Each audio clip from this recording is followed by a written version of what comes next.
നോക്കൂ, നിഷ്ക്രിയ മനസ്സ് പിശാചിന്റെ പണിപ്പുരയാണ്. നിങ്ങളുടെ മനസ്സ് ക്രിസ്തുവിനു നൽകുക. തന്റെ ആത്മാവിനെ ഭരിക്കുന്നവൻ നഗരം പിടിച്ചടക്കുന്നവനേക്കാൾ വലിയവനാണെന്ന് തിരുവെഴുത്ത് പറയുന്നു. നിങ്ങളുടെ മനസ്സ് എപ്പോഴും സ്വർഗമോ നരകമോ ആണ്.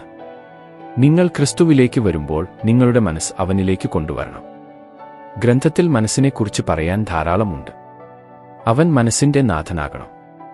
പൗലോസ് ഫിലിപ്പിയർക്ക് എഴുതി, ഒടുവിൽ സഹയാദരന്മാരെ, സത്യമായത് ഒക്കെയും ഘനമായത് ഒക്കെയും നീതിയായത് ഒക്കെയും നിർമ്മലമായത് ഒക്കെയും രമ്യമായത് ഒക്കെയും സൽകീർത്തിയായത് ഒക്കെയും സൽഗുണമയ പുകഴ്ചയ അതൊക്കെയും ചിന്തിച്ചുകൊള്ളുവേൻ.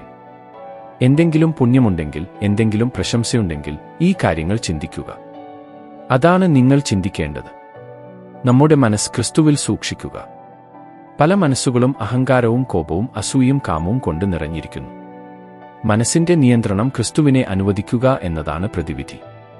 അവയാൽ ഞങ്ങൾ സങ്കല്പങ്ങളും ദൈവത്തിന്റെ പരിജ്ഞാനത്തിനു വിരയാധമായി പൊങ്ങുന്ന എല്ലാ ഉയർച്ചയും ഇടിച്ചുകളഞ്ഞു, ഏതു വിചാരത്തെയും ക്രിസ്തുവിനെയാടുള്ള അനുസരണത്തിനായിട്ടു പിടിച്ചടക്കി.